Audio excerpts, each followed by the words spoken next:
안녕하세요. 네, 오현준입니다. 반갑습니다.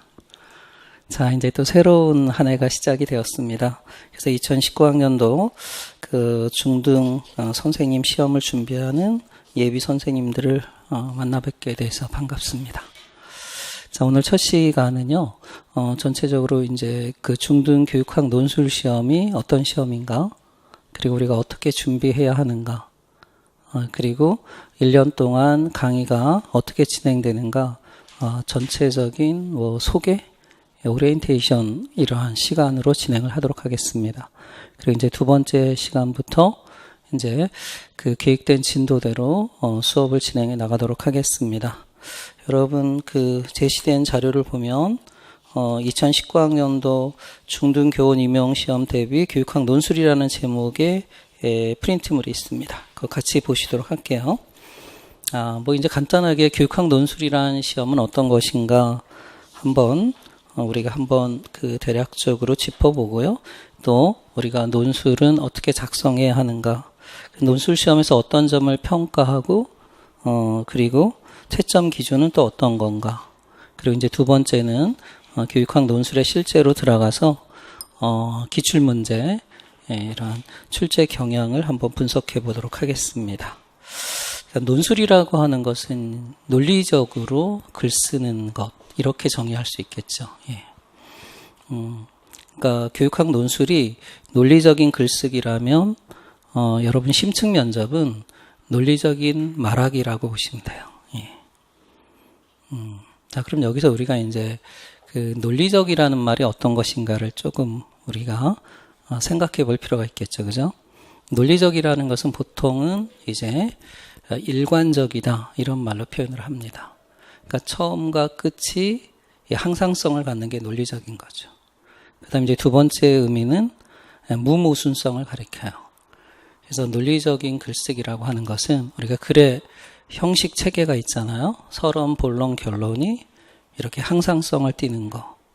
그러니까 서론과 본론, 본론과 결론, 서론과 결론이 모순이 없는 것. 이렇게 쓰는 게 이제 논술이라고 볼 수 있어요. 근데 우리가 간과해서는 안 되는 것이, 그 논리적인 것은 예를 들자면 고집스러운 것도 논리적인 거예요. 그래서 처음에 아니다라고 하고 끝도 아니다라고 하고, 그죠? 그렇기 때문에 논리적인 것의 전제가 되는 것은 합리성이라고 볼 수 있어요. 합리성이라고 하는 것은 그러니까 이론에 맞게 이런 거죠. 또는 이치에 맞게 이런 겁니다. 그러면 교육학 논술이라고 하는 것은 어떤 이치, 어떤 이론을 근거로 하냐면 바로 이제 교육학적 이론이라고 볼 수가 있겠습니다. 그래서 교육학 논술이라고 하는 것은 교육학이라는 배경 지식을 갖고 논리적으로 글 쓰는 것이다. 이렇게 우리가 간단하게 정의를 할 수가 있습니다. 그래서 여러분이 굉장히 교육학 논술을 어렵게 생각하는데요. 그렇게 생각하지 않으셔도 돼요. 예. 그리고 이렇게 글을 잘 써야 만점을 맞는다, 이런 강박관념을 가지실 필요가 없고요. 여러분 어차피 대학에서 다 중간고사, 기말고사, 이 서술형 시험을 많이 보셨잖아요. 예. 그러한 시험이라고 생각하시면 돼요. 예. 근데 이제 서론과 결론을 쓰는 것이 조금 어렵다, 이렇게 어려워하는 분들이 계신데 그렇지 않습니다. 또 그리고 그것이 설령 배점이 굉장히 크지 않아요. 1점에서 2점이니까 그냥 우리가 대학에서 보는 교육학 서술 시험이다, 그렇게 생각하시면 돼요. 그리고 중요한 부분은 아무래도 본론이니까 이 본론부가 적게는 17, 그 다음에 크게는 한 18점까지 배점이 된다. 그리고 서론, 본론, 결론을 연결시키는 논리적인 것이 2점 내지 3점이다. 이렇게 생각하시고 접근하면 쉽게 좋은 점수를 얻으실 수가 있습니다. 예. 그 다음에 그 논술의 형식이 서론, 본론, 결론인데요. 서론과 결론에서는 각각 두 가지만 염두에 두시면 돼요. 특히 서론은 이제 우리가 교육학 논술 첫 번째 시험에서는 처음 시험에서는 논제가 주어지지 않았어요.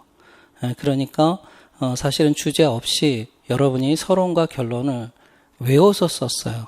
지금도 그렇게 학원에서 가르치는 선생님이 계셔요. 서론은 이렇게 써라, 결론은 이렇게 써라. 그리고 아예 외워서 도입 교육되는 글을 이런 식으로 외워서 쓰는데 사실 그거는 교육학 논술의 취지에도 안 맞고 우리가 그래도 아이들을 또 우리나라 교육의 미래를 선도하는 현장에 있어서 주체들인데 그런 걸 기계적으로 암기해서 쓴다는 건 별로 바람직스럽진 않아요. 그리고 지금은 거의 논제가 주어지잖아요. 그럼 논제에 맞게끔 여러분이 서론을 쓰고 또 결론을 쓰시면 돼요. 근데 이제 서론부에서 주목하는 게 왜 이 글을 쓰게 됐는가 하는 거죠. 글의 배경을 쓰셔야 되겠죠. 그리고 주제를 논하게 된 배경, 그 다음에 또 하나는 이제 서론과 본론 부분을 연결시켜야 되겠죠. 그죠? 논리적인 연결성. 그래서 본론에서는 이러이러한 내용들을 가지고 논의해보고자 한다. 이런 두 가지를 염두에 두시면 돼요. 그 다음에 이제 본론부는요. 본론부는 이제 그야말로 여러분들이 대학에서 경험한 그러한 교육학 서술 시험이라고 생각하시면 돼요. 보통 문제가 한 4개 안팎으로 나오거든요. 그럼 4개에 대해서 이렇게 여러분 충실하게 답을 써 나가시면 되는 겁니다.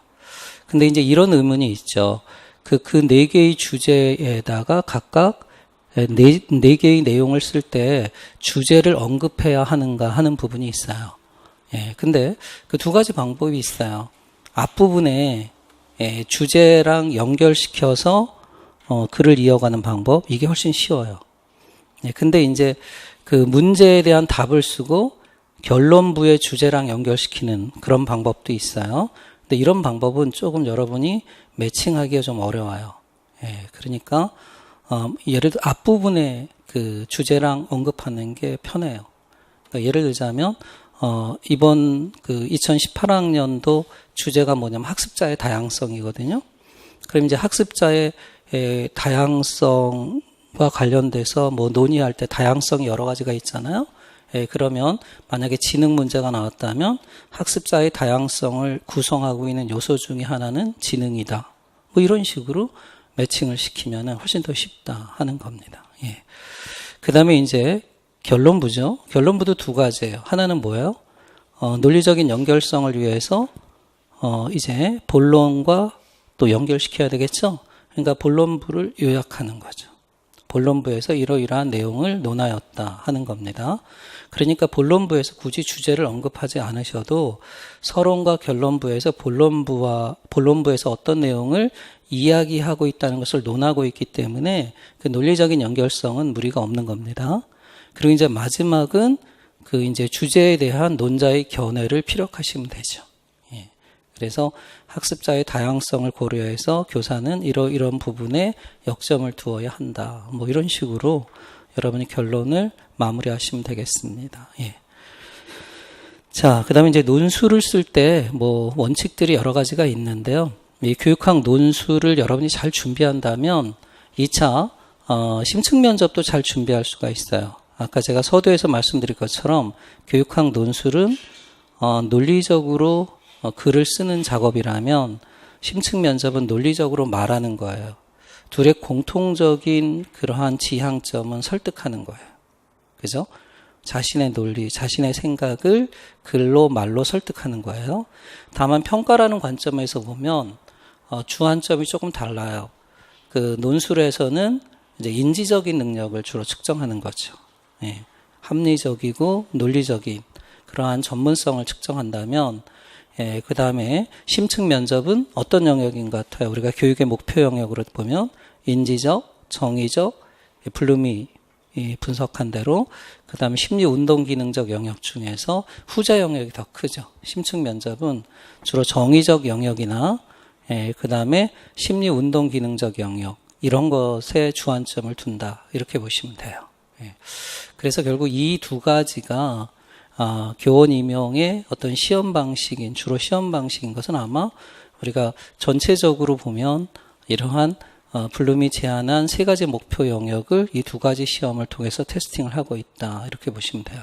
그래서 심층 면접은 학생들이 그 면접하는 것도 답도 막 이렇게 외우려고 하는데 사실은 답이 설령 틀렸다 하더라도 높은 점수를 얻을 수 있어요. 그럼 주로 면접이 보고자 하는 영역이 인지적인 것보다는 어디에 초점을 두고 있기 때문에 정의적인 것에 초점을 두고 있기 때문에 그래요.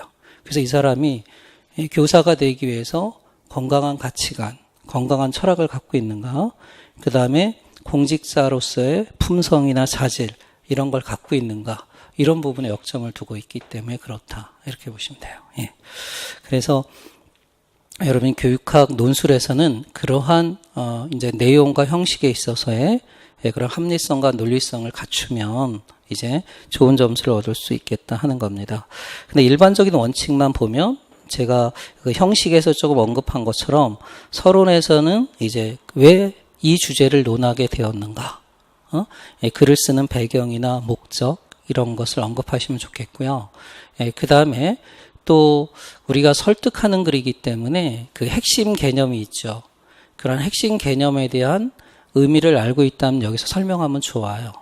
예를 들자면 자유학년제가 어떤 그 논제로 나왔다. 그러면 자유학년제는 어떤 의미인가 라고 언급을 하는 거죠. 그리고 왜 자유학년제를 논하게 되었는가? 그게 이제 2018학년도부터 자유학년제가 자유학기제가 전 중학교의 자유학년제로 확산되게 되었다. 이런 식으로 이제 그 주제를 논하게 된 배경을 언급하시면 됩니다. 그 다음에 기본적으로 여러분이 글을 쓸 때 또는 그 면접을 할 때도 마찬가지인데요. 두 갈씩 그 다음에 간결한 문장으로 쓰는 게 좋아요. 예.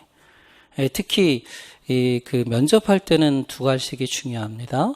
그러니까 결론을 먼저 내리고 그리고 이유나 논거 또는 사례를 제시하는 거죠. 이런 방식으로. 그러니까 문장의 길이가 긴 것보다 짧게 여러분이 스토리를 전개해 나가면 좋겠습니다. 그래야 전달하고자 하는 메시지가 명확해진다 하는 겁니다. 예. 그 다음에 문장에서 5번 보시면 문장에서 다루는 단어와 표현은 분명하고 일관되게 제시한다. 우리가 이제 교육학 이론을 공부하다 보면 같은 현상이나 이런 것들을 학자들은 다른 용어로 표현합니다. 그죠? 그러니까 어떤 경우에는 동일시라는 말을 쓰기도 하고요. 어떤 경우에는 내면화라는 말을 쓰기도 하고요. 그런데 우리가 글을 쓸 때는 그 일관된 핵심어는 일관되게 표현하는 게 중요한 거고요. 그 다음에 한 문장에서 반복해서 쓰는 건 바람직하지 않아요. 그 다음에 이제 결론부는 두 가지라고 그랬죠. 본론에서 다룬 걸 요약하기.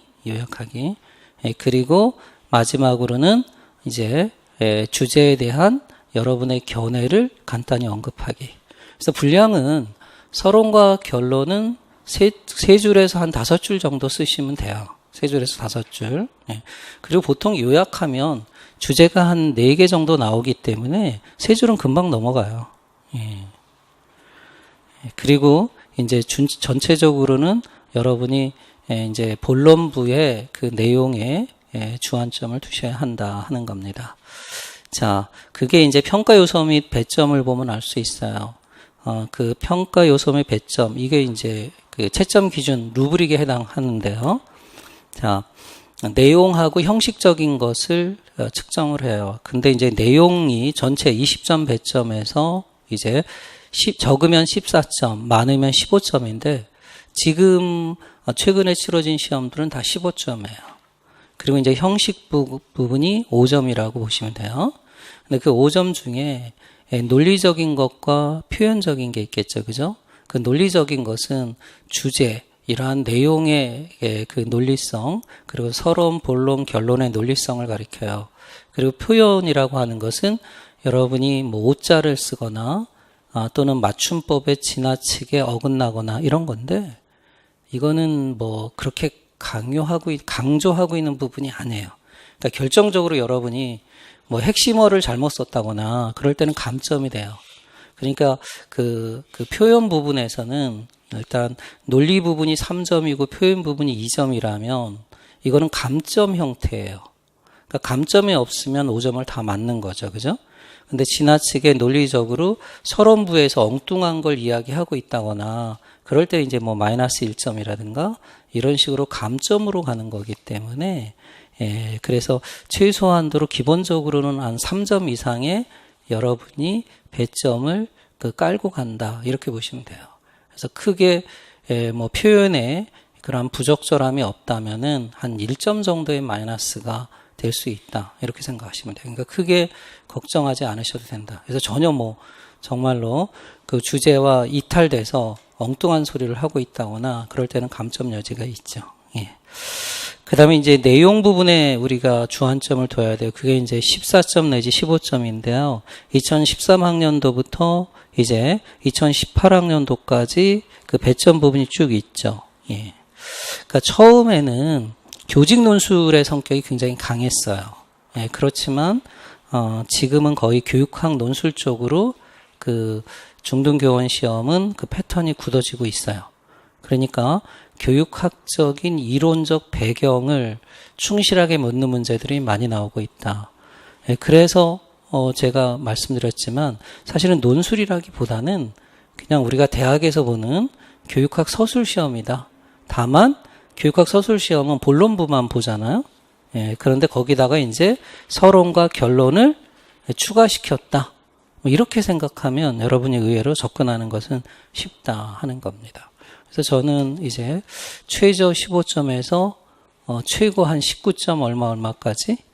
예, 근데 20점이 나오기 어려운 게 그 채점위원들이 3명이에요. 그 3명이, 그러니까 채점의 신뢰도, 보통 여러 사람이 채점한, 그 채점자 간 신뢰도니까 객관도죠.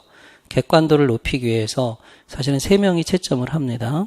근데 조금 더 엄격하게 한다면 우리가 이제 올림픽 뭐 체조 경기나 그 다음에 피겨 스케이팅 채점하는 것처럼 한 5명 정도가 보고 그리고 최고점과 최하점을 빼고 그리고 나머지 3명을 가지고 평균 내는 건데 그냥 3명을 내서 평균을 내요. 그렇게 생각하시면 됩니다. 그리고 이 채점교사 3명은 제가 알기로는 교직 경력, 현장에서 교직 경력이 한 3년 이상 되는 분들을 원칙으로 하고 있는데 꼭 그렇지는 않고요. 예. 그러니까 여러분들이 시험을 잘 보고 합격을 하신다면 여러분들이 채점위원으로 또 들어갈 수도 있습니다. 예.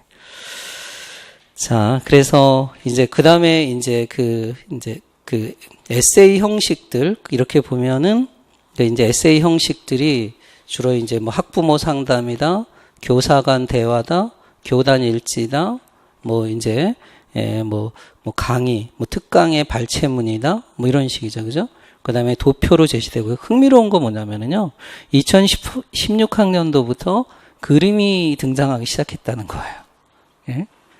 그것도 참 이게 좀 아동스럽긴 한데 그래서 2015년도에 도표로 제시됐어요. 그 다음에 2016학년도죠. 그러니까 2015년에 실시한 2017학년도 시험을 보면 이제 신문 기사가 나오기 시작했어요. 이것도 좀 그림 형태로 제시됐어요. 그 다음에 이제 2018학년도 시험에서는 이제 학생 학업 특성 조사 이렇게 해서 전혀 관계가 없는 이 도표가 제시가 됐어요. 그래서 학생들이 좀 긴장을 했는데 이게 절대평가 결과를 나타내는 부적 편포거든요. 계산해 보면. 근데 그 표가 시험 문제로는 전혀 언급이 되지는 않았어요. 그래서 학생들이 표가 나와서 긴장을 했는데 이걸 뭐하러 표를 여기다 갖다 놨지? 이런 의문이 들 정도로 하는 거였습니다. 어쨌든 이게 그림이 등장하고 있다는 것은 이런 기조로 가면 꼭 이것도 맞는 건 아니지만 도표를 해석하는 거 이런 것도 나올 수 있다 하는 겁니다. 과거에는 이제 정상분포상의 그 IQ죠, 그죠? IQ 점수를 어떻게 해석하는가 이런 게 한번 나온 적이 있어요. 그래서 우리가 조금 만약에 그때 이제 전체 학생들의 지원 현황이나 이런 걸 보고 판단할 수 있겠지만 그런 도표를 해석하는 문제도 나올 수 있다. 뭐 그렇게 여러분이 한번 추론을 할 수가 있습니다. 예. 그다음에 이제 2015학년도 그 추가 시험부터 이 논제가 주어지기 시작했죠, 그죠? 네. 그래서 뭐 학교 교육에서의 교사의 역할 또는 교사가 갖춰야 할 역량 처음에는 이런 부분들이 많았는데 이제 2017학년도부터 주제가 시의성을 띠기 시작했어요. 그래서 2017학년도는 뭐 이때부터 2015 개정교육과정과 자유학기제를 출제범위에 넣겠다라고 언급을 했어요. 그래서 이제 2015 개정교육과정이 출제가 됐던 거고요. 그 다음에 2018학년도에는 우리가 연습한 건데 학습자의 다양성이 나왔죠. 그래서 학습자의 다양성, 그리고 그 교사는 이 다양성을 고려해서 어떻게 교육 활동을 전개해야 하는가, 이런 겁니다. 자, 그 다음에 이제 그 이번에 보시면 루브릭 채점 기준이 나와요. 뭐 내용에서 어떻게 채점하는가 하는 건데요. 이 모범 답안을 만들어서 모범 답안을 출제자들이 제시하기도 해요. 하지만 기본적으로 학교 현장에서 여러분이 기간제 선생님 경험하셨다면 이러한 채점 기준표를 작성해요. 루브릭. 그래서 이제 채점 요소하고 각각 4.1대의 경우, 3.1대의 경우 그 채점 기준을 구체적으로 상술하는 겁니다. 그래서 뭐 거기 예를 들었는데 참고하시면 되겠습니다. 근데 중요한 건 뭐냐면은요, 채점할 때 키워드를 썼느냐 안 썼느냐가 굉장히 중요하다 하는 겁니다. 그래서 여러분이 이제 1, 2월 강의부터 제 강의가 키워드를 굉장히 강조할 텐데 그 키워드와 그 키워드가 갖고 있는 정확한 의미를 이해하는 것이 중요하다. 그래서 여러분이 1, 2월 달에서는 여러분 뭐 제 강의의 방향도 그렇겠지만 여러분이 공부할 때는 교육학의 어떤 영역별로 각 챕터별로 이제 핵심 개념들이 있죠. 그런 것이 무엇인지 파악하고 그리고 그 개념의 정의를 정확히 이해하는 그러한 개념학습 위주로 전개를 한다면 확실한 토대, 이러한 논술의 토대를 구축할 수 있다라고 볼 수가 있습니다.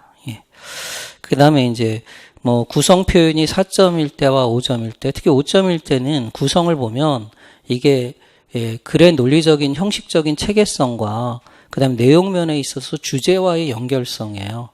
그죠? 그러니까 그 주제가 굉장히 다양하게 나오는데 예를 들어서 기계적으로 서론을 외우는 거는 전혀 바람직하지 않다는 거예요. 그죠? 그래서 주제에 맞게끔 만약에 여러분이 그럼 어느 정도 외워서 쓸 양이라면 그 예상되는 주제를 이제 몇 개로 언급해서 그리고 그에 맞춰서 도입부를 어떻게 하겠다 이런 걸 외워두시는 게 효과적이라고 볼 수가 있겠습니다. 그 다음에 이제 표현에 있어서는 표현이나 어법이 적절하면 2점이고 그렇지 않으면 1점이잖아요. 그러니까 여러분이 결정적으로 뭐 이제 그 키워드를 잘못 쓴다거나, 그죠? 아로 써야 될 걸 뭐 여로 쓴다거나 뭐 이러지 않으면 돼요. 근데 뭐 조사를 약간 잘못 쓰는 건 큰 그 마이너스가 안 되는데 키워드를 잘못 쓸 때는 그래요. 그래서 키워드는 정확히 써야 한다. 그리고 필요 이상으로 설명하지 마라 이거죠. 예를 들자면 2가지를 써야 하는데 3가지를 쓰는 경우가 있어요. 그럼 3번째 거는 채점되지 않는다는 거예요. 그래서 이제 논술도 그렇고 그 다음에 면접도 마찬가지예요. 2가지를 말하세요. 3가지를 말하세요. 이럴 때는 어떻게 하면 되죠? 우리가 일머리라고 하잖아요. 중요도에 따라서 2가지만 그리고 3가지만 말하면 된다. 또 글 쓰면 된다 하는 겁니다. 그래서 여러분이 이제 굉장히 많은 그 교육학 이론 가들의 주장들이 나오잖아요. 그런 걸 한 3가지 정도만, 그리고 보편적으로 여러 척에서 나오는 그런 내용들을 암기해 두시면 된다. 그리고 여러분이 확실하게 이해한 부분, 이해해서 이렇게 기억해 두면 또 쉽게 망각하지는 않겠죠. 그죠? 뭐 그런 부분에만 초점을 두시면 될 것 같습니다. 그 다음에 이제 기출문제 분석편인데요. 그 연도별로 이제 교육학 그 배경 지식과 어떻게 관련성이 있는가를 분석을 했습니다. 요거는 이제 2018년도를 한번 중심으로 살펴보고요. 그 다음에 중요한 건 이제 단원별이잖아요. 그러니까 여러분이 그 교육학의 그 단원별로 어떤 부분에 역점을 두고 공부를 해야 하는가 하는 것이 되겠습니다. 그래서 이제 올해 치러진 2018학년도 임용시험을 보면은요, 지금 예고한 대로면 올해도 이제 11월 말에 시행됩니다. 그죠? 그래서 전체적으로 한 일주일 정도 앞당겨졌죠. 근데 뭐 2차 시험이 보통 1월 16, 17일 그러니까 몇 주 차죠? 3주차인가요? 3주차 이 정도에 보니까 뭐 2차 시험이 크게 앞당겨진 건 아니에요. 그리고 1월 30일 날 발표하는 거니까 그래서 뭐 시험 준비하는데 한 주 정도 앞당겨진 뭐 그렇다고 보시면 됩니다. 그래서 저는 공부할 때 항상 그 두 가지를 염두에 두는데 쉬운 거에서 어려운 거로 공부하는 방법은 안 좋은 방법이에요. 예? 처음엔 어렵게 공부하고 그 다음에 쉽게 그리고 이제 연역적으로 그러니까 그 크게 공부하고 그 다음에 이제 좀 미시적으로 세분하게 이렇게 들어가는 방법. 그래서 구조를 파악하고 그 다음에 내용을 채워가는 이런 거죠. 그 구조라고 하는 것은 교육학 논술에서는 그 이론의 토대가 되는 게 개념이잖아요. 그 개념을 정확히 여러분이 숙지하는 게 중요하다 하는 거고요. 그 다음에 두 번째는 뭐냐면 예를 들어서 내가 교육학 공부는 3월부터 공부할 계획을 짰다. 그런데 먼저 맞는 게 좋다면은. 그래서 제 강의는 다른 선생님 강의보다는 그 연간 스케줄 설명하겠지만 2달 정도 앞당겨서 가요. 그러니까 3, 4월은 이제 이론 강의보다는 이제 3, 4월부터 문제풀이로 가는 거지. 그래서 실전 모의고사는 7, 8월부터 가는 게 아니라 5, 6월부터. 이런 식으로. 그래서, 근데 이게 중간에 오는 친구들은, 그러니까 모의고사 때부터 오는 친구들은 그 앞부분을 저랑 함께 하지 않았기 때문에 좀 허수가 있을 수 있어요. 그죠? 근데 여러분도 저랑 이렇게 공부하다가 또 다른 걸 듣고 싶어 하는 친구들이 있어요. 그리고 막판에는 여러 문제를 경험하고자 하는데 그건 굉장히 안 좋은 공부 방법입니다. 왜냐면은 다른 선생님들은 그 선생님만의 스케줄대로 왔어요. 그러니까 그 모의고사만 보면 안 되거든요, 사실은. 그래서 그 모의고사 문제와 또 내가 내는 문제에 이게 매칭이 안 될 때가 있어요. 그럴 땐 굉장히 혼란이 올 수 있어요. 그러니까 이 교육학은 기초 과목입니다. 그러니까 뭐 이거 갖고 당락을 좌우한다고 여기다 승부를 걸면 사실은 안 돼요. 승부는 어디서 해야죠? 전공에서 해야 되는 겁니다. 그래서 교육학은 저는 이제 대학에 뭐 특강 같은 거 가면은 3학년 때 하라고 그래요. 3학년 때. 그리고 4학년 때는 전공만 해라. 그렇게 이야기를 하거든요.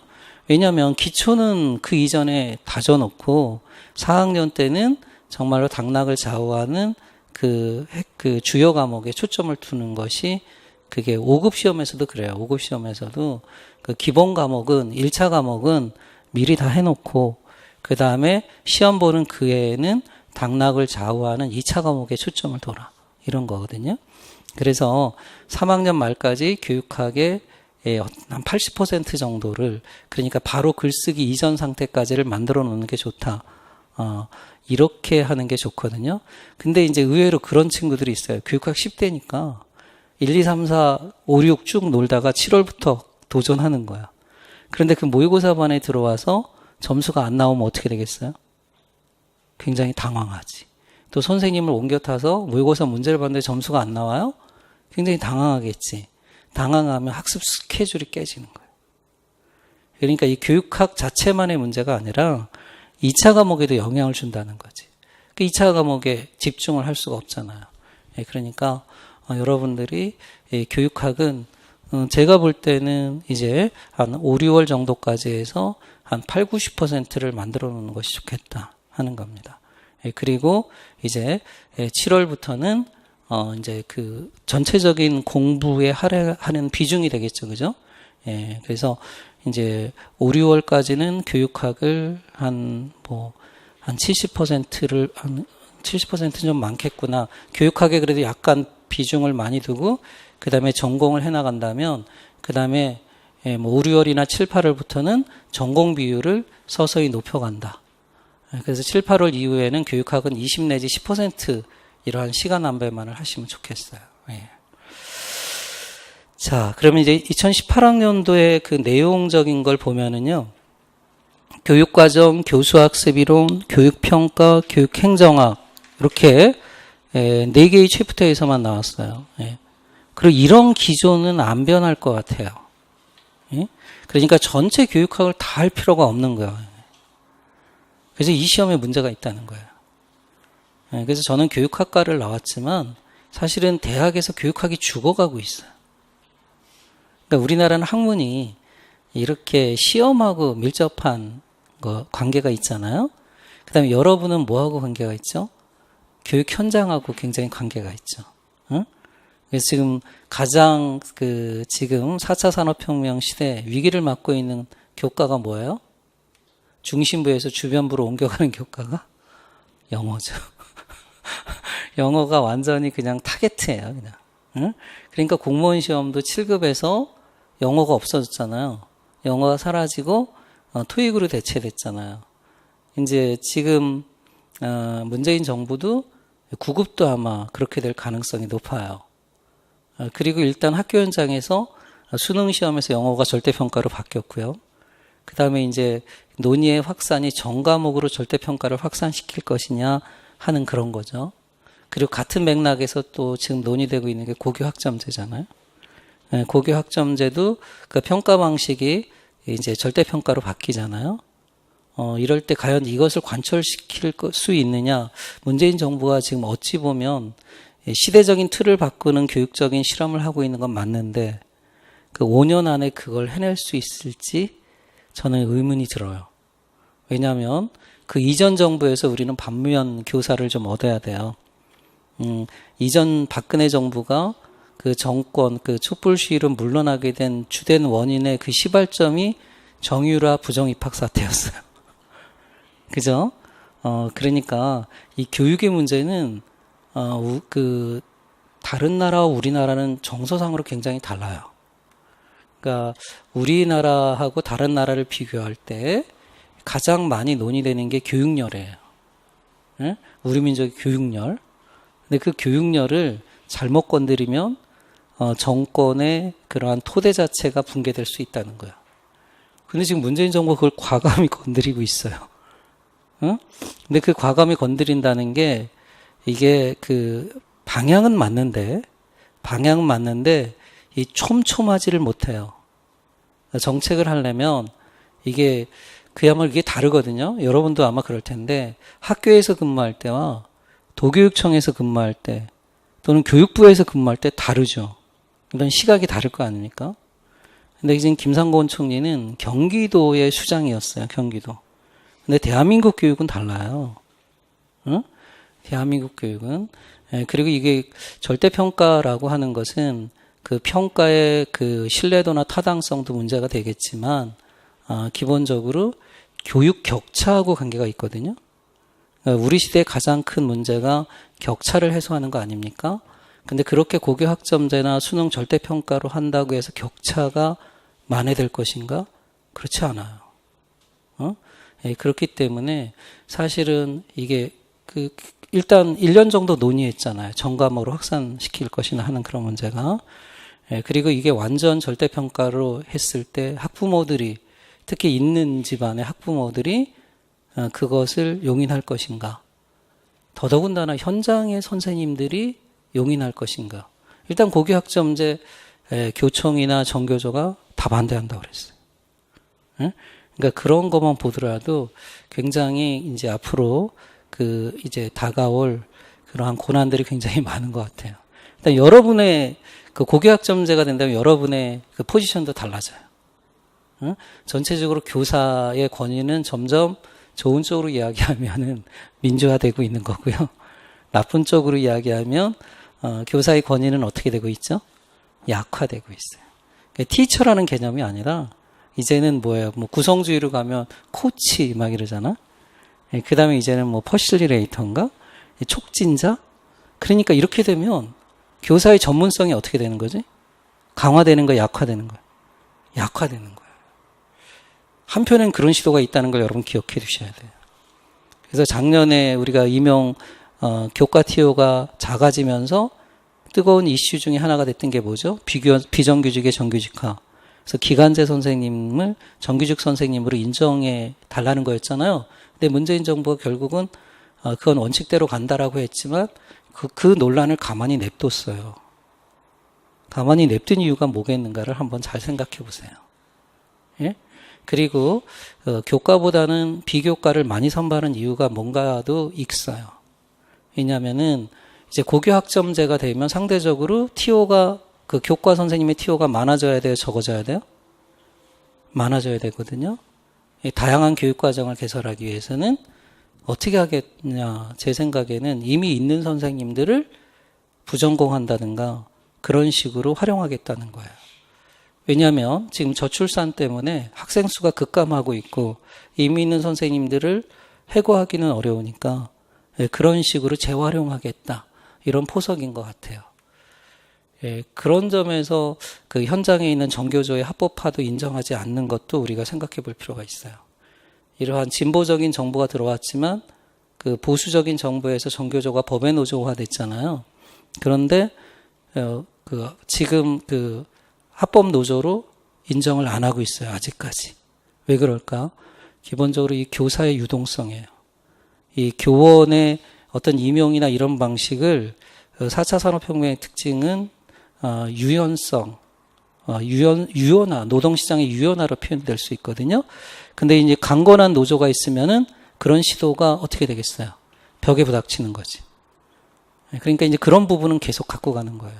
그래서 여러분이 저는 그런 생각을 많이 하는데 보수하고 진보의 구분이 사실 우리나라는 의미가 없고, 그리고 교육에 있어서는 똑같다. 그렇게 생각하시면 돼요.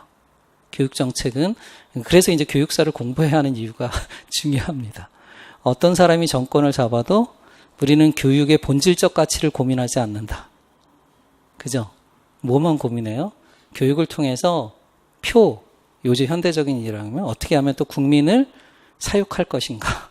그런 거에만 초점을 두지, 교육을 통해서 뭐 자아 실현하겠다, 전인 교육하겠다. 이건 현장에서 우리가 고민하는 거예요. 그렇게 생각하시면, 과도한 희망을 갖지 않는다. 그래서 뭐 공무원 많이 뽑는다고 해서, 이 막 노량진이 들썩들썩 하는 거 바람직하지 않아요. 그리고 실제로 잘 보면 많이 뽑는 것도 아니에요. 올해 또 공무원 시험에서 또 인사혁신처가 엄청나게 욕먹고 있잖아요, 지금. 갑자기 직업 상담사를 뭐 가산점 5점을 준 거예요. 그러니까 변호사나 이런 사람들이 회계사나 가산점 5점인데, 예고 없이.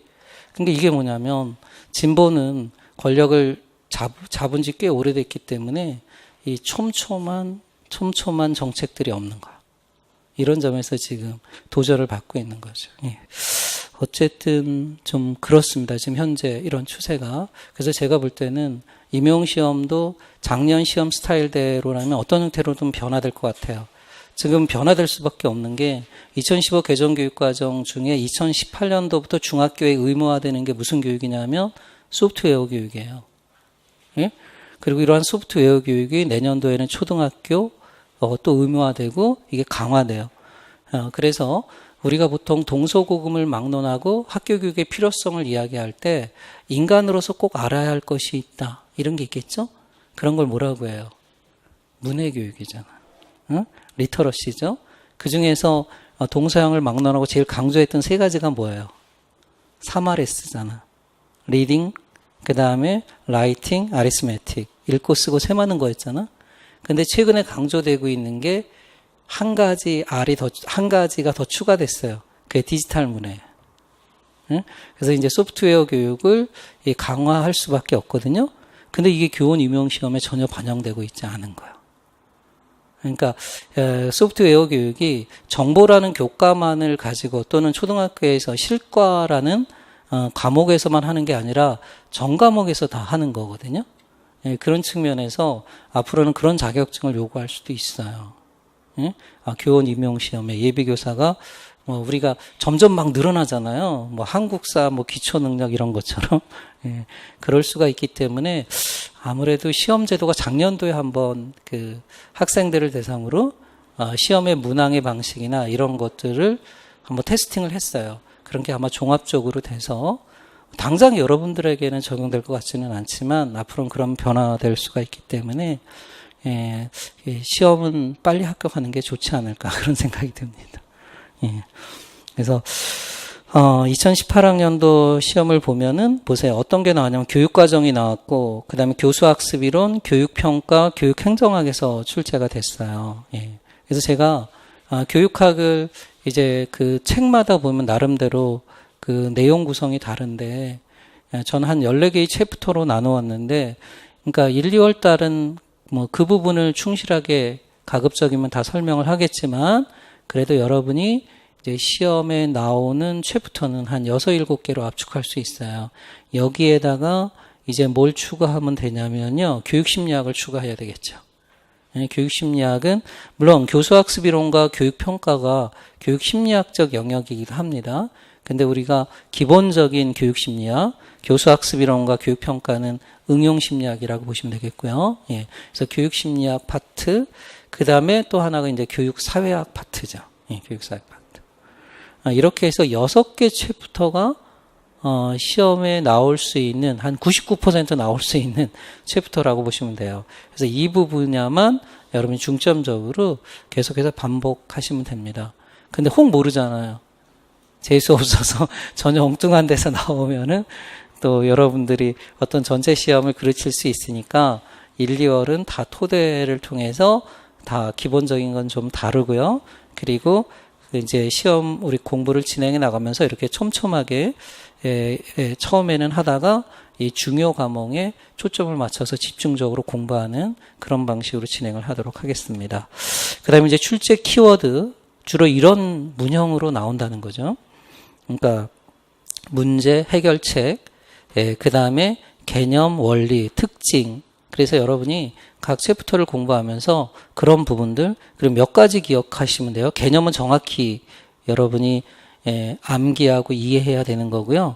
그다음에 이제 특징은 한 3가지 정도만 여러분이 기억해 두시면 돼요.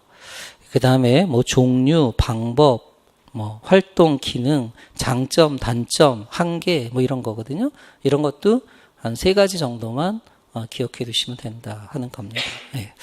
예, 그리고 2018년도 시험이 문형에서 조금 특이한 점은 뭐냐면 작년 같은 경우에는 그냥 수행평가의 개념과 특징을 써라. 뭐 예를 들자면 이런 식으로 나왔는데 그러면 올해는 그런 문제가 많이 나왔어요. 그 평가가 무엇인지 쓰고 그 개념을 설명해라. 이런 형태로 나왔다는 거지. 예, 그러니까 이게 좀 촌스럽긴 했어요. 예. 예, 그래서 이제 그 어떤 제시문에 있는 내용을 분석해서 이것이 무슨 평가인지 아마도 지금 평가가 계속 나오는 게 학교 현장이 2012학년도부터 절대평가로 바꿨죠. 그러니까 계속해서 절대평가만을 묻고 있는 거예요. 그러니까 뭐 절대평가에 처음에는 단점 2가지를 써라. 그 다음에 뭐 장점 2가지를 써라. 이렇게 물었다가 이제는 이제 그걸 가리고 묻는 거죠. 이 평가의 유형이 무엇인가. 그러니까 절대평가잖아요. 그리고 더 이상 낼 게 없으니까 그 특징 중에서 절대평가가 개인차를 어떻게 해석하는가. 뭐 1점. 누구든지 노력하면 개인차를 극복할 수 있다. 뭐 그런 겁니다. 뭐 이런 형태의 그 문제가 좀 조잡해지는 거죠. 더 이상 낼 게 없는데 자꾸 평가하면 절대평가만 내야 되는 거니까. 뭐 이런 식의 어떤 딜레마가 좀 있는 것 같아요. 예. 그 다음에 수행평가가 나온다고 했는데 수행평가로 바로 묻기 그러니까 자기 참조평가가 나왔어요. 성장 참조평가하고 그 다음에 능력 참조평가가. 그래서 이제 그러한 어떤 추이를 보면 전체적으로 교육평가도 나오는데 평가는 요즘은 그냥 뭉뚱그려서 과정지향평가라고 해요. 그래서 그 과정지향평가의 특징들을 여러분이 잘 알아두실 필요가 있어요. 예. 자, 그럼 우리가 단원별로 한번 보겠습니다. 이게 전체적으로 여러분이 기출문제를 보면서 교육학에서 내가 어떤 내용들을 좀 숙지해야 하는가 그런 것들을 이해하는 데 도움이 될 겁니다. 1장 교육의 이해에서는 제가 내용과 그런 형식으로 좀 나눠서 관련된 논제가 나왔다 이렇게 또 표현을 했는데요. 일단 자유교육입니다. 이게 서양의 오래된 교육적 전통이죠. 자유교육의 관점에서 교육 목적, 내재적 목적을 논의하는 겁니다. 근데 사실 이 부분은 교육의 이해라고도 볼 수도 있고요. 아니면 이제 교육 철학적 부분이다. 또는 서양 교육사다. 뭐 이렇게 연결될 수 있어요. 그 다음에 논제로 2가지가 나왔는데 하나는 뭐냐면 교사가 갖춰야 할 역량, 학교 교육에서의 교사의 과제 이런 거죠. 그러니까 이거는 이제 우리가 1장 교육의 이해에서 다루는 이제 교사 편이죠. 그래서 교사가 앞으로 어떠한 자질 또는 역할, 역량을 가져야 하는가 이런 건 논제로 많이 등장할 수 있어요. 예, 그래서 1장은 주로 교사 편에서는 이러한 논제로 많이 등장할 수 있다 하는 겁니다. 그래서 교사의 임무, 그 다음에 교사의 자질, 또 바람직한 교사라는 어떤 교사인가 이런 부분에 대해서 여러분이 좀 고민하실 필요가 있습니다. 그 다음 2, 3장, 한국교육사나 서양교육사, 서양교육사는 아까 교육의 이해 1번, 자유교육, 이런 건 연결시킬 수 있고요. 그 다음에 4장 교육철학도, 이제 그런 점에서 하나 정도 나왔다라고 볼 수는 있어요. 근데 이제 제일 많이 나오는 게 뭐죠? 5장이에요. 5장 교육과정이죠. 예. 그래서 저는 이런 문제를 보면은요, 조금 어떤 사람들이 들어가서 어떤 교수들이 들어가서 이런 걸 출제했을까라는 생각을 해보면 주로 행정학 교수들이 들어가는구나. 교육 행정학을 전공한 교수들이 이런 겁니다. 그러니까 사회학을 전공한 교수들은 한 번 들어갔던 것 같아요. 그러니까 교육사회학 부분에서는 한 번 정도 나온 것 같아요. 그러니까 지금 우리 시대 문제는 저는 행정학의 문제는 아니거든요. 여러분이 교육 행정은요. 교육의 효과성을 달성하기 위해서 노력하는 게 교육 행정학입니다. 어떻게 하면 교육 조직이 최대의 생산성을 얻을 수 있는가, 최대의 교육 효과를 얻는가 이런 걸 고민하는 건데 교육 행정은 항상 정책이라고 하는 것이 문제가 주어졌을 때 정책이 나오는 거예요. 그러니까 근데 그 문제가 왜 발생하는가는 고민하지 않아요. 그러니까 문제 발생 원인이 이제 그러한 조직 바깥에 있는 커다란 환경에서 발생할 수 있잖아요. 그러한 거시적인 고민은 전혀 안 하는 게 아니라 덜 한다는 거지. 응? 어떻게 하면 문제를 해결할 것인가? 이러다 보니까 교육행정학 교수들이 폴리패서들이 많아요. 응? 그냥 권력에서 주어지는 거 하라는 대로 시키는 대로 하는 게 많죠. 이 공무원 시험도 이 지경으로 만든 게 행정학 교수들이에요. 그러니까 요즘은 어제 뉴스를 보면 고등학생들이 대학 들어가봤자 별거 없다. 또 대학 나와봤자 어차피 공무원 시험으로 갈 바에는 앞으로 제가 그렇게 된다고 그랬잖아요. 고등학생들이 바로 먼저 공무원 시험을 하고 나중에 대학 가겠다는 거예요. 그래서 그게 점점 늘어나고 있어요. 그리고 그렇게 고등학생들이 결정하게 된 배경이 일단 대학 취업률이 낮아지는 데도 원인이 있고 또 하나가 뭐냐면 공무원 시험 과목이 수능 시험 과목하고 똑같아졌다는 거지. 이것도 큰 문제거든요. 세계 어느 나라에서 수능 시험 과목을 공무원 시험으로 보는 나라 없어요. 그렇게 만든 게 행정학 교수들이에요. 응? 근데 항상 행정학 교수들이 교수들이 갖고 있는 그러한 교과 이기주의가 있잖아? 그러니까 전 직렬에 행정학은 필수로 넣은 거야. 모든 공무원 직렬에 이런 거죠. 그런 게 참 우스운 거죠. 그게 교과 이기주의지. 사실은 우리가 교육과정 개편할 때도요. 소프트웨어 교육이 2018년도부터 중학교에 의무화되지만 그게 1년에 34시간이니까 주당 1시간 정도예요. 그거 소프트웨어 교육 하겠어요? 근데 왜 그렇게 시간 편성이 많이 확보를 못했을까요? 교과 이기주의 때문에 그래요. 1시간 줄어들고 늘어나고 하는 게 이 교과 헤게모니 싸움이에요. 국어 시간 하나 줄여서 도덕 시간 하나 늘리자. 그럼 국어 선생님들이 가만히 있겠어요? 그 뒤에 있는 국어과 교수들이 가만히 있겠어요? 이러한 소위 밥그릇 싸움이 크기 때문에 교육과정 개편이 어려운 거죠. 그러다 보니까 저는 왜 교사를 이렇게 협소하게 키우는가 하는 좀 아쉬움이 있어요. 그러니까 이 교육학 시험 문제가 일정 부분 교사의 가치관이나 철학에 영향을 준다라고 보면 학생들과 마주하는 장면이 교사의 전부인 것처럼 이렇게 시험 문제를 내는 거예요. 그죠? 프랑스 같은 경우는 고등학교 선생님들이 철학자들이잖아. 사르트르나 이런 사람들이 고등학교 선생님이었잖아.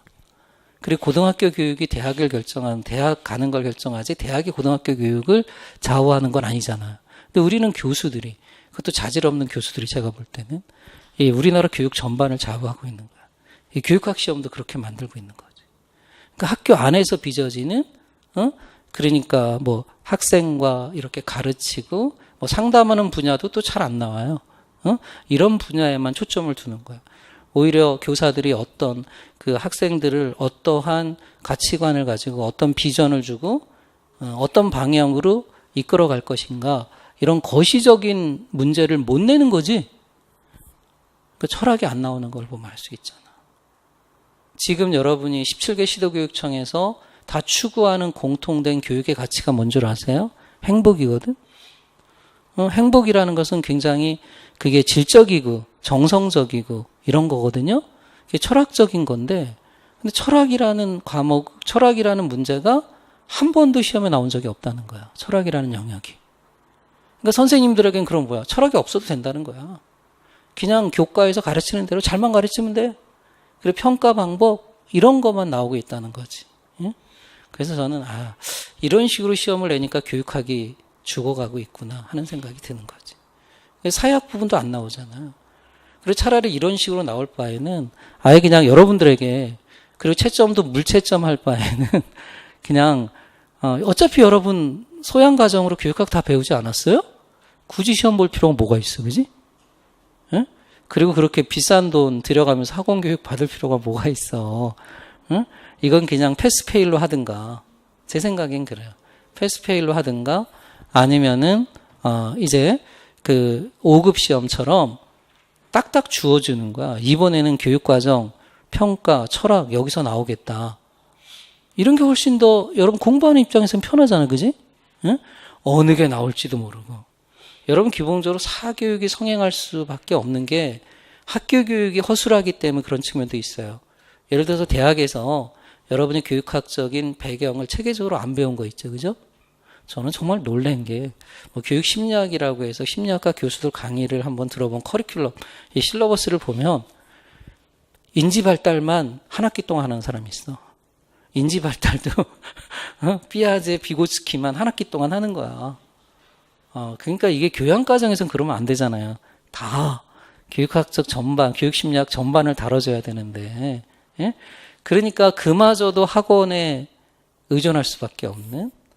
이게 그러니까 대학의 교육학 교육이 잘못되어 있다는 거지. 그런 측면에서 우리가 한번 이렇게 볼 수도 있지만, 또 하나는 뭐냐면 수험생들을 불안하게 하고 있다는 거죠. 사교육이 성행하는 건 불안 때문이에요. 제가 볼 때는. 그죠?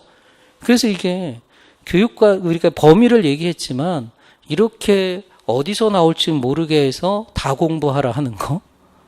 그리고는 실제로 시험에 나오는 거는 이렇게 딱 정해져 있잖아요.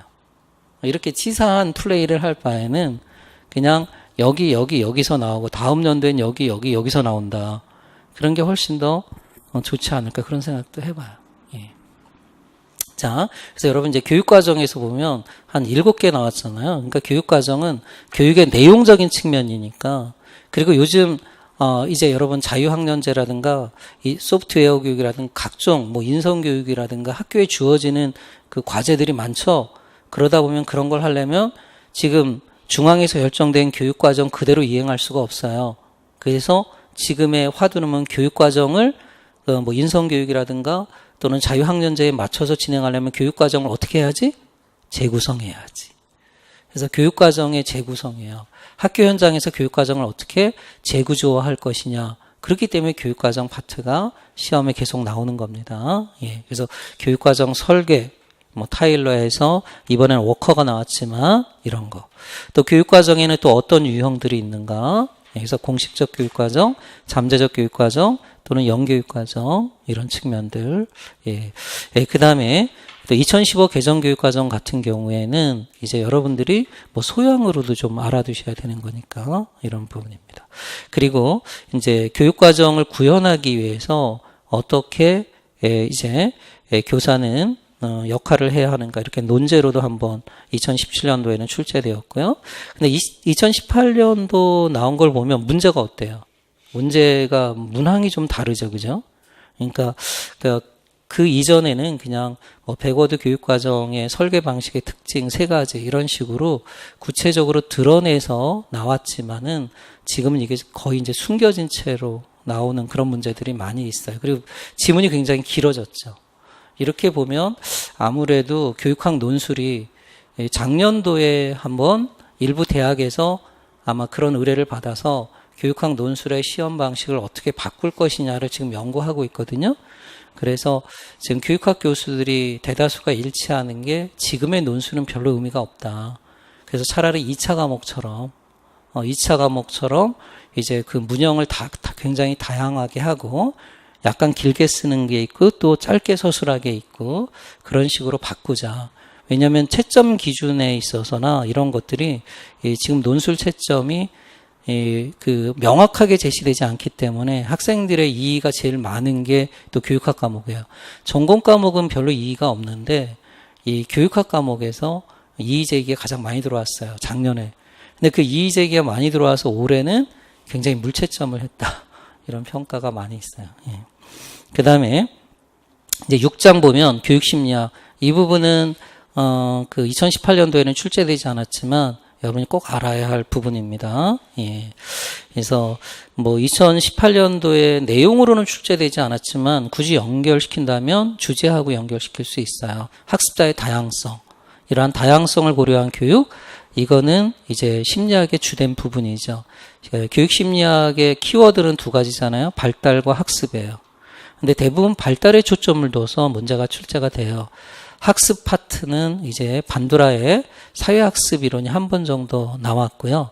그리고 대부분 학습은 교수학습 이론하고 이렇게 대체될 수 있기 때문에 발달에 주안점을 두고 많이 나오는데 그 발달이 발달 이론하고 발달의 개인차로 나눠볼 수가 있어요.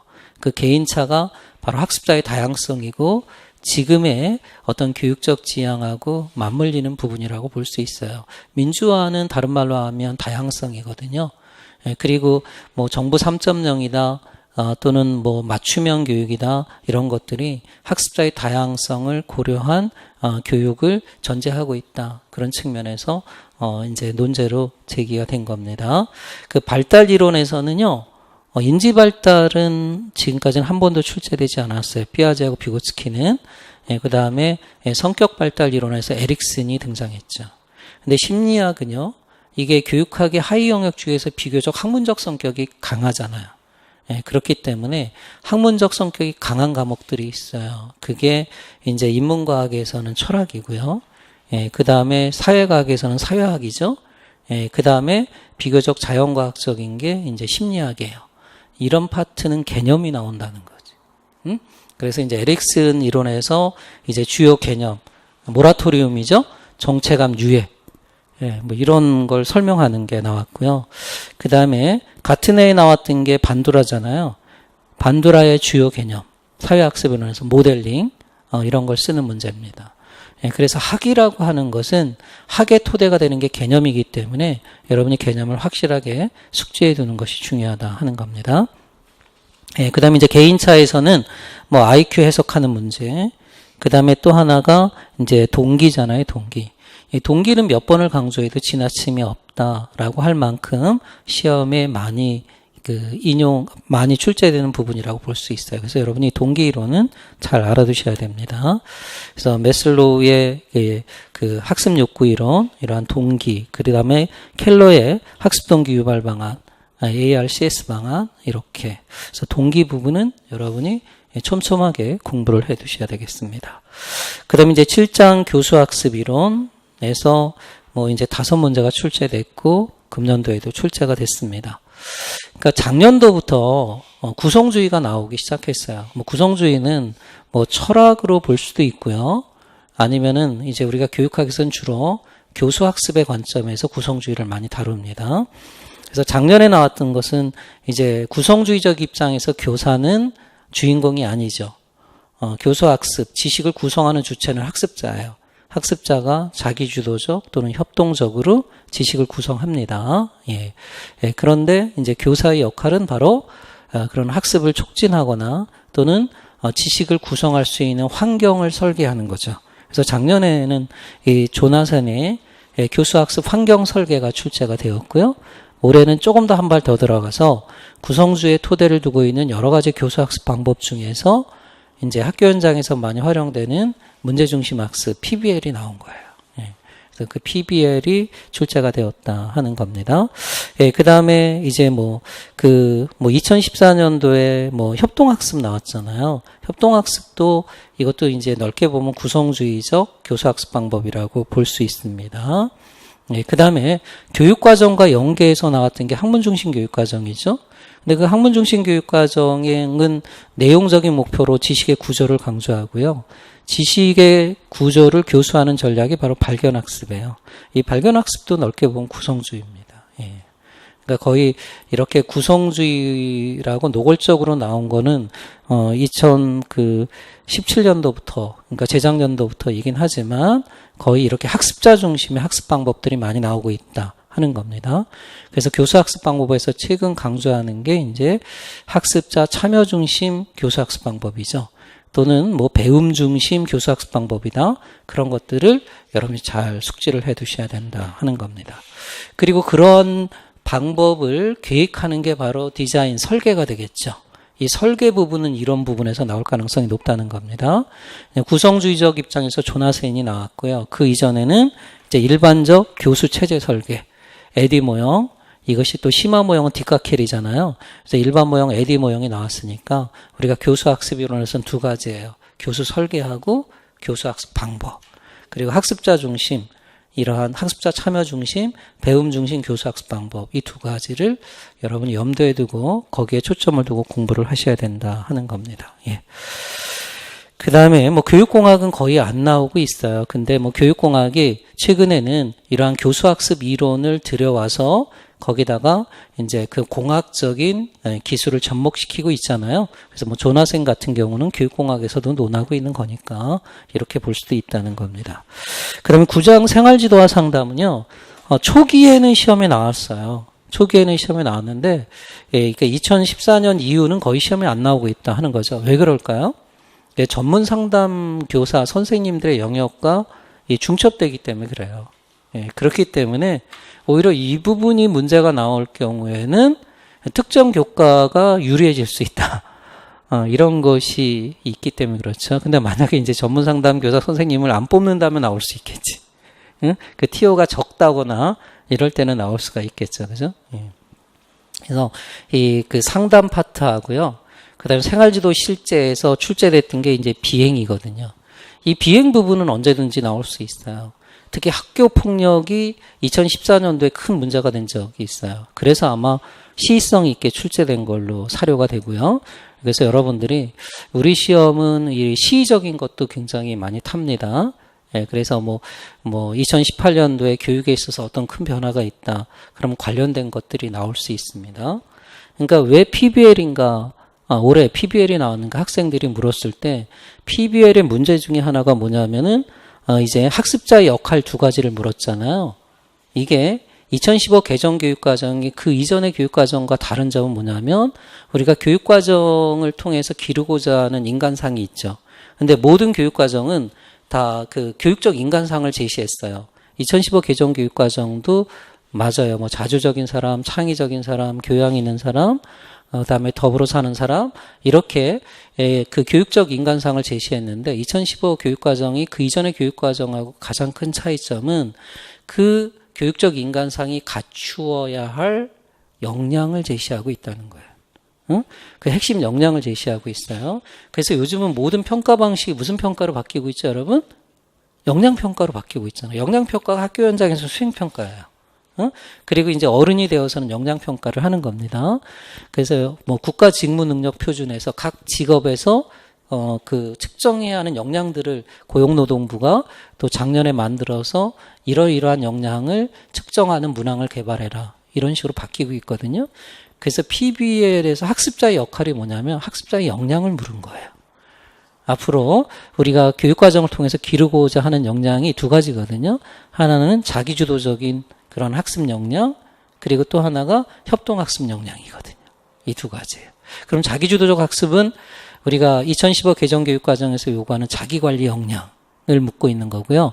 그 다음에 협동학습하는 것은 이제 이거는 의사소통 역량 또는 공동체 역량 이런 것과 관련된 거라고 볼 수 있죠.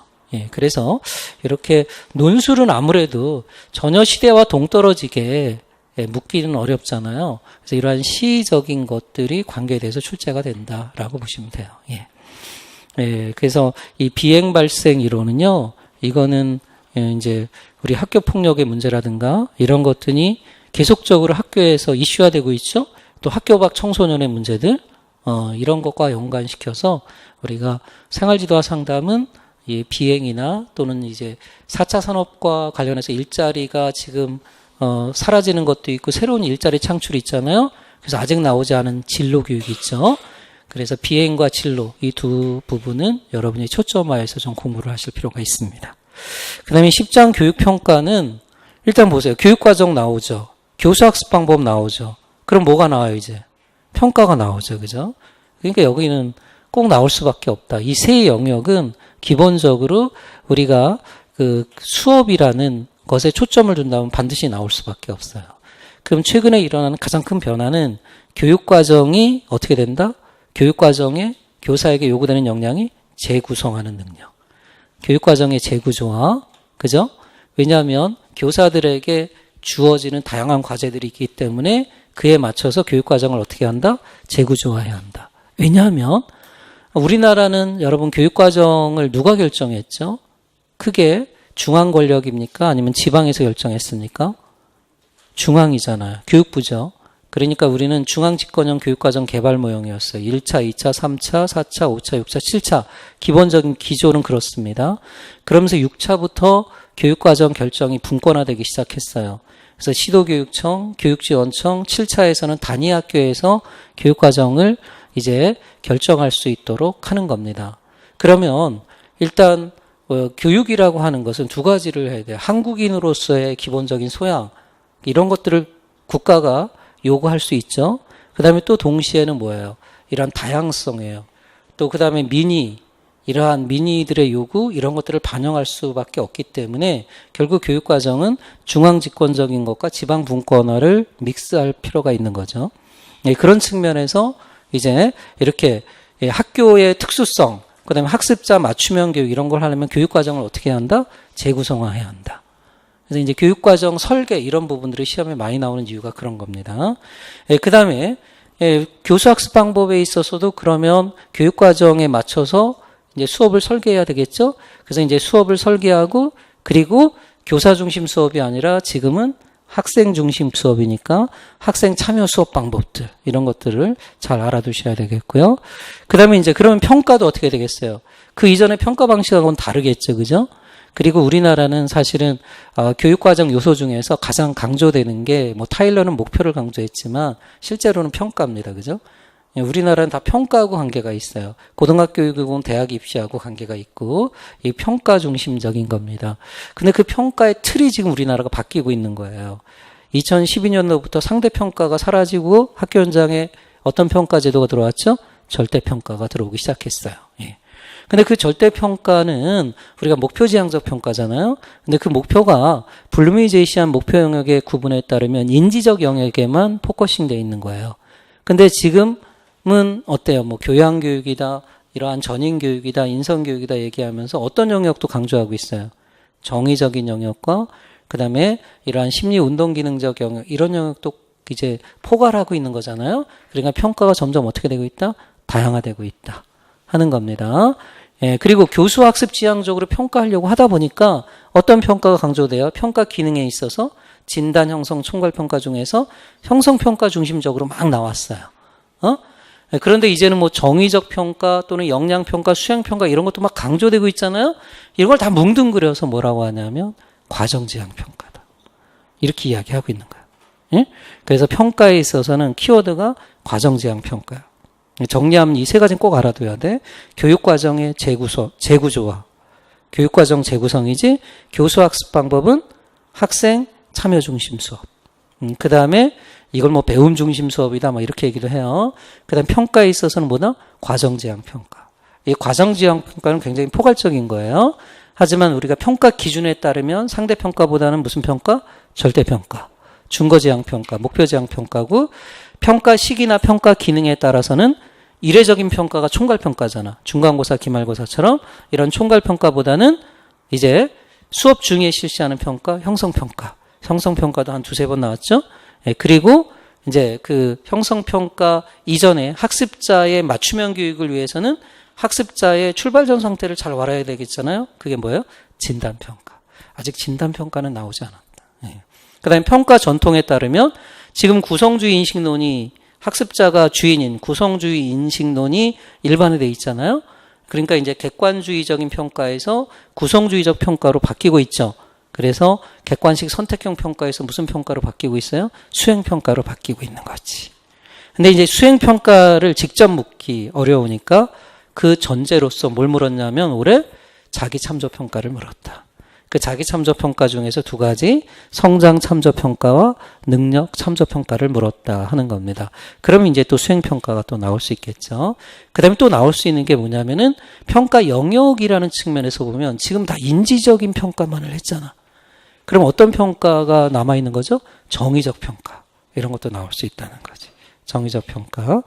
그 다음에 그럼 이 평가가 갖추어야 할 조건이 있잖아. 좋은 평가도구 갖춰야 할 조건? 그게 뭐겠어요? 타당도, 신뢰도, 객관도, 실용도. 여기서 보면 절대평가적인 상황 속에서는 뭐가 강조되는 거야? 무엇을 재고 있느냐? 목표를 재야 되는 거지? 그러니까 이제 타당도가 한번 나온 거야. 내용 타당도. 그럼 이제 아직 나오지 않은 거는 신뢰도 부분이에요. 그래서 지금 고교학점제나 이런 거 계속 이제 논쟁이 붙고 있는 게 이 신뢰도의 문제예요. 왜냐하면 절대평가 제도를 보면 과거에 한번 지난 정부에서 그러한 문제점이 발생한 적이 있어요. 내신 성적을 주로 반영한다고 하니까 이제 시험을 무진장시키는 거지. 그래서 뭐 평균이 뭐 95점 이상 되게 나오게 한 거예요. 그러면 대학에서 그걸 믿겠어요? 안 믿죠. 그래서 다시 이제 대학 입시 평가가 이제 수능 위주로 이렇게 다시 바뀌게 되었는데 상대평가 위주로 어쨌든 이 신뢰도의 문제. 그래서 아직 신뢰도는 나오지 않았어요. 그래서 이 타당도와 신뢰도를 이제 연관하는 문제 이런 게 나올 수 있다 하는 겁니다. 그래서 평가에서는 두 가지야. 평가 유형. 우리가 한마디로 현재 평가에서 강조하는 게 뭐라고? 과정지향 평가.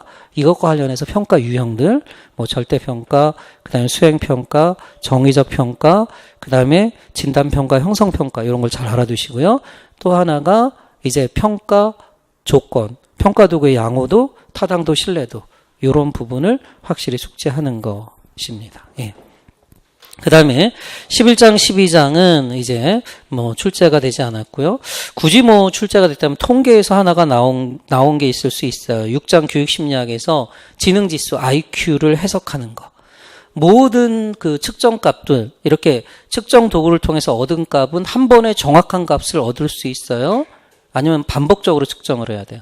반복적으로 측정해야 되겠죠. 근데 뭐 실제적으로 여러 번 측정할 수는 없잖아요. 그래서 한 번 측정하다 보니까 하나의 값으로 표현하는 것보다 오차를 고려해서 몇 점에서 몇 점 사이다 이렇게 해석하는 게 좋겠죠.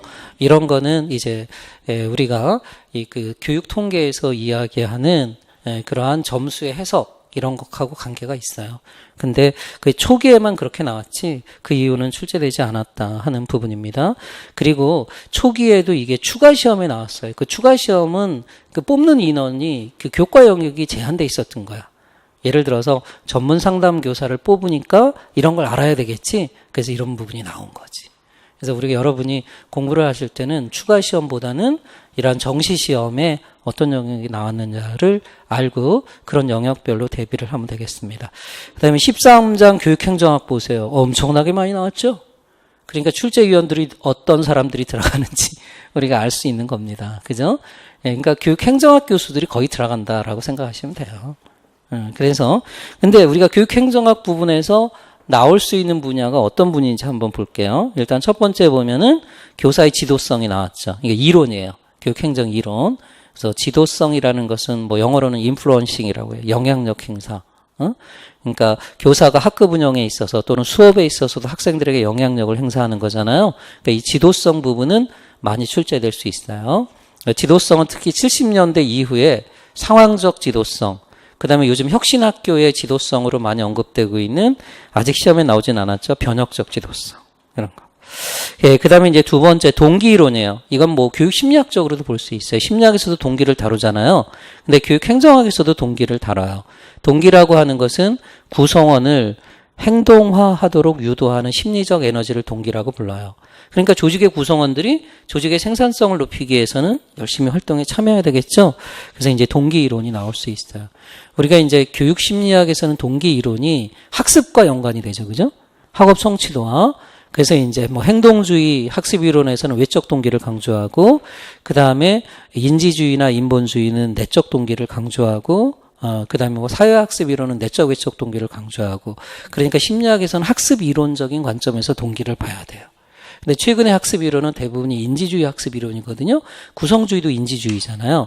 그 인지주의 학습 이론에 입각한 동기 이론들, 자기결정성 이론이라든가, 그 다음에 목표 이론이라든가, 기대가치 이론이라든가, 이렇게 연관이 되고요. 그 다음에 행정학에서는 동기가 이렇게 접근해요. 하나는 내용론, 하나는 과정론이에요. 그러니까 내용은 뭐냐면은 동기를 유발하는 요소가 뭐냐 이거지. 대표적으로 매슬로우예요. 매슬로우는 동기를 유발하는 요소가 욕구라고 본 거죠. 욕구.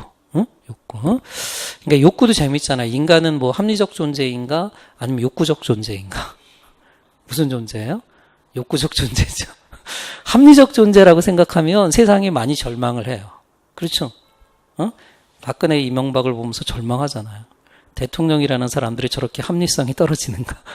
그러니까 호모사피엔스라는 입장에서 보면 그래요. 그렇지만 이렇게 생각하면 또 이해될 수 있어요. 욕구적 존재. 어떤 대통령은 돈을 밝힌다. 어떤 대통령은 또 다른 욕구를 밝힌다. 그러니까 욕구를 발견한 게 프로이드잖아요. 프로이드는 생물학적인 욕구고, 에릭스는 이제 사회적인 욕구고.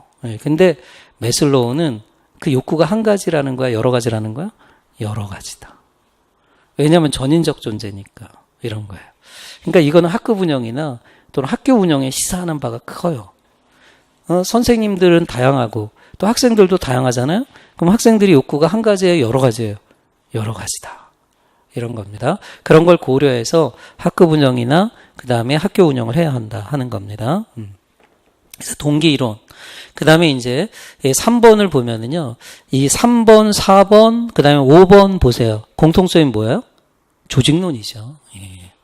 그러니까 결국은 우리가 활동하게 될 학교 조직은 어떤 조직인가? 이걸 묻는 문제가 많이 나오죠. 그죠? 학교 조직을 이해하는 문제, 그리고 앞으로 학교가 OECD가 제안했지만 어떻게 변화할 것이냐 하는 거예요. 그리고 그러한 변화에 맞춰서 학교가 어떤 조직으로 변화되어야 하느냐, 이런 문제도 나올 수 있다는 거죠. 그래서 3번에 보면 학교 조직이 관료제적인 특징을 갖고 있다. 이건 전통적으로 보는 거예요. 일반적으로 이제 가장 조직을 운영하는 합리적인 체제가 이제 베버가 이야기한 관료제적 조직이죠. 그러니까 자본주의 제도나 사회주의 제도나 다 관료제의 형태를 띠고 있다는 거예요. 그러니까 학교도 그런 성격을 가지고 있어요. 근데 학교는 일반적인 기업이나 이러한 학교 외의 다른 관료제하고는 다르다 이거지. 뭐를 갖추고 있다는 거야? 전문성. 그래서 학교를 우리가 이제 전문적 관료제라고 불러요. 근데 그런 점에서 볼 때 이제 학교가 갖고 있는 관료제적인 특징과 그로 인한 긍정적인 측면과 부정적인 측면들, 이런 거. 그 다음에 또 하나가, 요즘은 이제 조직을 이야기할 때 우리가 조직에 대한 메타포가 기계나 아니면 유기체예요.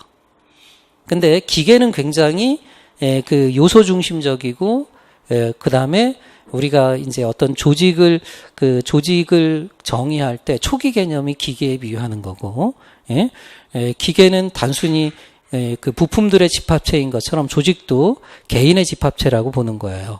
근데 거기서 조금 더 발전된 게 유기체에 비유하는 거지. 그럼 유기체라고 하는 것은 그러한 상위 체제와 하위 체제, 그 역동적인 그 상호작용으로 조직을 접근하는 겁니다. 이런 입장에서 체제 이론적으로 학교라는 조직을 이해하는 거죠. 그럼 체제 이론적으로 학교라는 조직을 이해한다면 결국은 학교라는 상위 체제가 잘 기능화하기 위해서는, 환경에 잘 기능화한다는 것은 환경에 적응한다는 얘기예요. 환경에 적응하기 위해서는 여러 가지 기능을 갖고 있는 하위 체제들로 구성된다. 그 하위 체제가 뭘까? 뭐 교무부, 연구부, 학년부 이런 것이 되겠지. 근데 그 체제 이론적으로 조직을 많이 이해하는 게 60년대부터예요. 근데 그 체제가 이제 환경과 어떤 상호작용을 하느냐에 따라서 들어보셨죠? 폐쇄 체제, 개방 체제. 그러니까 우리가 사회라는 것도 이렇게 체제 이론적으로 접근하는 학자들이 기능론자들이에요. 대표적으로 이제 파슨즈 같은 학자들이죠. 근데 우리가 북한이나 대한민국을 비교해 볼 때 북한은 폐쇄 체제예요, 개방 체제예요? 폐쇄 체제지. 근데 우리는 굉장히 개방 체제고, 그러니까 개방 체제적인 입장에서 많이 논의되는 되는 게 이제 이완 결합 체제다 하는 거예요. 그러니까 이것이 일반적인 조직은 엄격한 결합 체제인데 우리는 이완 결합 체제다. 뭐 이런 게 한 번도 출제된 적이 있고요. 그 다음에 이제 미래의 학교 조직과 관련해서 나온 게 오늘 학습 조직이야. 피터 샌지가 이야기한. 이 학습 조직은 여러분이 2차 시험 할 때도 굉장히 중요한 거예요. 이 학습 조직은 굉장히 정태적인 개념이잖아요. 최근에는 학습 공동체라는 말을 쓰지. 학습 공동체 하면 뭔가 동적이죠. 동태적인 의미가 있죠. 그래서 거기다가 학교의 학습 공동체는 하나가 더 붙어. 전문적이라는 말이 더 붙어. 그래서 전문적 학습 공동체. 이런 걸 만들기 위해서 어떤 원칙들이 있어야 하는가. 그리고 이게 중요하냐면 학교 혁신의 요체거든. 전문적 학습 공동체를 구성하는 게. 예. 그래서 조직론에 있어서는 여러분이 두 가지를 알아야 돼. 학교라는 조직이 어떤 조직인가, 그지? 그 다음에 그 학교를 어떻게 혁신해야 할 것이냐. 이런 측면에서 조직론이 많이 시험에 나온다는 겁니다. 그 다음에 이제 전통적으로 볼 때 이제 5번은 이제 비공식적 조직, 그 다음에 공식적 조직이 있잖아. 관료제라는 조직, 이런 거 다 공식적인 거잖아요. 그죠? 근데 비공식적 조직은 뭐겠어요, 여러분? 구성원들이 자발적으로 만든 거잖아요. 사실은 학습 조직도 공식적 조직일까 비공식적 조직일까? 비공식적 조직이야. 선생님들끼리 자발적으로 자발적으로 우리 이런 거 같이 공부해 볼까? 그러니까 정교조가 출범할 때 이런 게 많이 있었거든. 예를 들어서 우리 학급 운영 동아리를 만들자. 뭐 교과 동아리를 만들자. 이게 자발적으로 만들었거든. 이런 게 비공식적 조직이었단 말이야. 근데 그 비공식적 조직 중에서 그 학습의 성격을 띤 조직을 뭐라고 한다? 학습 조직이라고 부른다. 근데 그걸 이제 최근에는 전문적 학습 공동체라고 부른 거지. 그런 맥락 속에서 이런 게 출제가 되는 거예요. 그래서 이 조직론을 또 잘 알아둬야 되겠고요.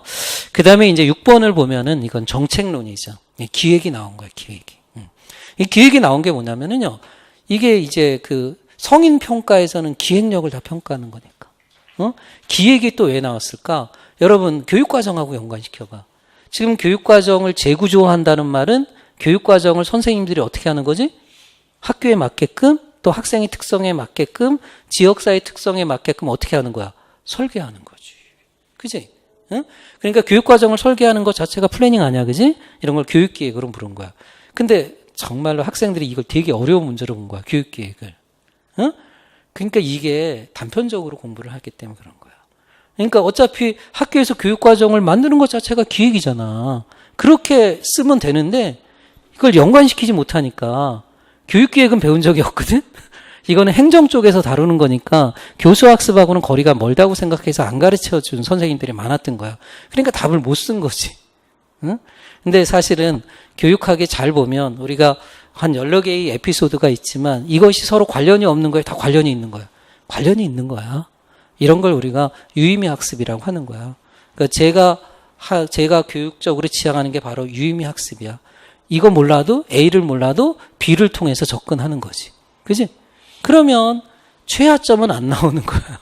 그지? 그러니까 결정적인 키워드를 모르기 때문에 우리가 이제 우회론적인 접근을 하잖아. 그래서 만약에 4점 만점이면 4점은 안 나와도 몇 점까지 나올 수 있다?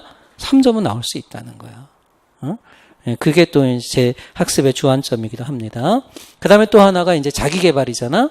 이 자기개발은 우리가 교육의 이해, 교사론하고도 연관이 될 수 있고, 교사의 자기개발하면은 이제, 그게 바로 장학이라는 개념이잖아. 그러니까 이 장학도 이제 교육행정의 특수성에서 중시되는 부분이다 하는 겁니다. 그래서 장학이 두 문제가 나온 거잖아. 그지? 그러니까 이제 교육행정도 딱 보면 뭐야? 이론. 어떻게 하면 조직의 효과성을 높일 것인가. 지금 나왔던 게 뭐야? 지도성 이론, 그 다음에 동기 이론. 이런 게 나온 거지. 그지? 그 다음에 이제 학교 조직은 과연 어떤 조직인가. 그 조직을 이해하는 거. 또 학교 조직이 어떻게 변화할 것이냐. 이런 부분들. 조직론. 그 다음에 교육행정의 특수성에서 뭐가 있어요? 이제 장학. 이런 게 있고요. 뭐 기획과 정책 뭐 이런 부분들 더 덧붙이자면 이런 부분에 초점 두면 되겠다 하는 겁니다. 마지막으로 이제 교육 사회학이에요. 근데 교육 사회학이 두 문제가 나왔죠. 근데 두 문제가 나왔는데 이제 상대적으로 지금은 우리나라가 있잖아요. 사회 구조를 바꾸는 시대입니다. 이런 거에 고민을 해야 돼요. 여러분 지금 문재인 정부를 탄생시킨 사건이 뭐였죠?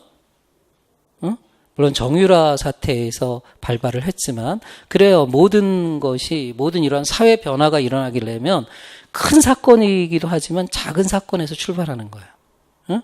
그 서양 교육사를 보면 루터가 교황에 반발한 그게 뭐로 이어졌어요? 종교 개혁으로 이어져서 이 공동체라는 서양의 그러한 정치적 종교적 공동체가 와해되기 시작한 거야. 그 루터라는 한 사람에 의해서 이러한 기독교적인 그러한 정신적인 문화적인 통일체가 와해되기 시작한 거예요. 그게 16세기야. 그리고 완전히 와해된 게 19세기. 예, 국민국가가 탄생하는 거야. 그리고 그러한 국민국가의 축제인 올림픽이 2월 달에 평창에서 열리는 거야. 그래서 이런 건데 그게 작은 사건에서 나온 건데 사실은 박근혜 정부가 굉장히 확고하죠.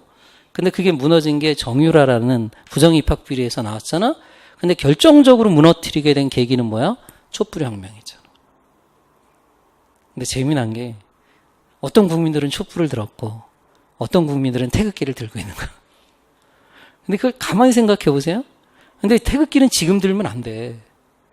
태극기를 든 사람들은 그럼 지금의 권력 자체가 이게 우리나라 권력이 아니고 외세 권력이라는 거야. 소위 좌파 권력이라고 하는 거야. 좌파는 우리나라 사람 아닌가? 설령 좌파라고 인정한다 하더라도 그러니까 그 사람들은 그야말로 똥 오줌 분간을 못하는 사람들이야. 태극기 든 사람들. 그지? 태극기는 언제 들어야 돼? 일제시대 때 들어야지. 식민지 시대 때는 태극기를 들잖아. 우리나라 땅인데 다른 나라 놈들이 우리를 지배하고 있으니까 우리 국권을 수호하기 위해서 태극기를 든 거잖아. 근데 우리 국민들은 뭘 들었지 이번에는? 촛불을 들었잖아. 촛불은 뭐와 대비되는 거야? 어둠이지. 그래서 대학교 다닐 때 대학교 우리 그 상징 교표가 베리타스 룩스메아거든. 진리는 나의 빛이다. 결국은 우리가 공부를 하는 게 진리를 얻기 위해서고 그 진리를 통해서 자유로운 거지. 그게 서양 교육의 오래된 전통 자유교육이야.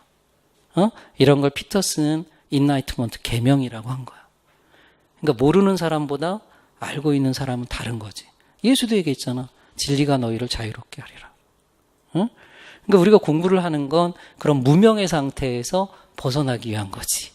그렇지 않겠어요? 근데 촛불을 든 건 뭐냐면은 어둠을 물리치기 위해서 촛불을 든 거야. 그 어둠이 뭘까? 그래서 요즘 많이 이야기하는 적폐잖아. 우리 안에 있는 부정의, injustice. 이것을 어떻게 하자? 정의롭게 바꾸자 하는 거야. 그래서 문재인 정부가 적폐청산을 계속하겠다는 것은 그동안에 우리가 잃어버린 부정의를 어떻게 하는 거야? 정의로 바꾸는 거지. 사회의 구조를 바꾸는 거야. 구조를 바꾸는 거야. 그러니까 이런 건 질적인 거야. 그지? 그러니까 이런 사회학적인 걸 많이 내야 되거든? 근데 안 된다. 안 된단 말이야. 근데 이제는 나올 수 있어요. 진보적인 정권이 됐으니까. 교육 사회학 측면들이. 근데 아까 제가 뭐 진보나 보수는 교육은 똑같다라고 얘기했으니까 크게 희망은 가질 일은 아니지만 어쨌든 그래서 사회학 부분도 우리가 간과할 수는 없어요. 그래서 사회학 부분은 크게 두 가지만 보면 돼. 하나는 이제 교육사학 이론편에서 초기 교육사학, 기능론, 갈등론, 그 다음에 신교육사학, 교육과정 사학, 특히 교육과정 사학에서는 개념들을 잘 알아둬야 돼. 뭐 아비투스라든가 헤게모니라든가 그런 개념을 묻는 문제들이 간간히 나올 수 있고요. 그 다음에 이제 교육사회학의 대표적인 이론들이 있어. 아직 안 나왔지만 그게 교육평등론이야. 그 다음에 이제 문화실조가 나왔던 건 교육격차론이야. 이건 굉장히 중요한 거야. 교육격차가 왜 발생하는가. 교육평등, 교육격차, 그 다음에 세 번째가 학력 팽창이야. 요 세 가지 주제들이거든요. 요 주제들을 조금 정리할 필요가 있다 하는 겁니다. 제가 지금까지 말한 부분만 알면 돼. 이번 시험에서도. 크게 벗어나지는 않을 겁니다. 예. 그래서 이렇게 보시면 되겠고요. 자, 자, 뭐, 이제 기출 문제들, 우리가 이제 지금까지 나왔던 문제들, 그리고 최근의 문제들은 뭐 답안 예시까지 있으니까 이건 여러분들이 한번 참고적으로 읽으시면 되겠습니다. 예. 그럼 이제 다음 시간에는 이제 간단하게 제1형 강의가 어떻게 진행이 되고, 예, 그리고 이제 바로 1장부터 수업에 들어가도록 하겠습니다. 예, 좀 길었네요, 오리엔테이션이. 그럼 다음 시간에 뵐게요.